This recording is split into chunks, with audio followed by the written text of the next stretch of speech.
hello guys नमस्ते हजुरहरू सन्चै हुनुहुन्छ होला म हो अनुष्का ब्रो ल आज चाहिँ मैले चाहिँ के ल्याएको भन्दाखेरि मेरो एक्जाममा सबैमा बी प्लस अनि एउटामा साइन्समा बी आएको थियो अनि त्यसै गरेर मेरो एक्जाममा फुल मार्क्स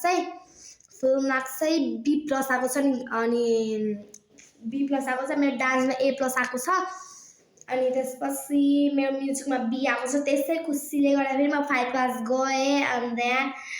एन्ड देन मैले चाहिँ 5 क्लासको लागि के किने भन्दाखेरि हजुरले पनि ध्यान गइराखेको छु ल फर्स्टमा रहेको छ एउटा जुत्ताहरू यो चाहिँ जुत्ता म अग्लो छु के म अग्लो त्यही माथि यो यस्तो हिल जुत्ता लाउनु पर्यो मैले यस्तो हिल जुत्ता And then मैले हजुरलाई देखाउन चाहन्छु मेरो ब्याग यो चाहिँ सिम्पल खालको ब्याग हो 11 क्लासमा पुग्छ अब 5 क्लासदेखि 11 क्लासमा पुग्छ है अनि यसमा एउटा यस्तो छ के रोक्नु ल यसमा यस्तो छ यसमा स्पेसरको चाहिँ राम्रो छ मैले यो किन किनेको भन्दाखेरि अब मेरो अर्को ब्याग पनि म हजुरलाई देखाउँछु रोक्नु ल यस्तो छ अनि त्यसपछि यसमा चाहिँ मैले सेकेन्ड फर्स्ट पोकेटमा के पनि राखेको छैन अनि मेरो सेकेन्ड पोकेटमा चाहिँ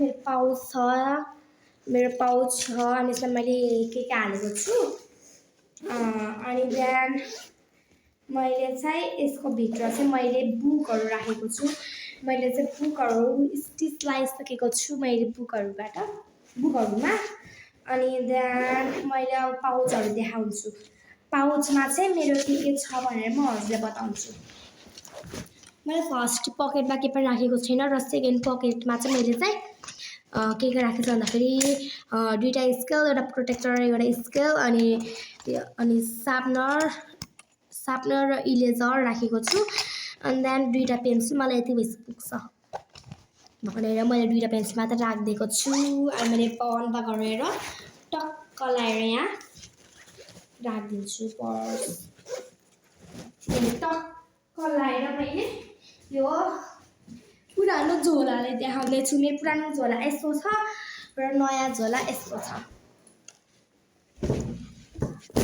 अनि बिहान मेरो पानीको बोतल पनि किनेको छु अब म हजुरलाई मेरो रिजल्ट देखाउँछु ल मेरो हेर्न सक्नुहुन्छ बिबी आहा एन्ड देन डान्समा मेरो ए प्लस आएको छ म्युजिकमा मेरो बी आहा गर्दाखेरि बी प्लस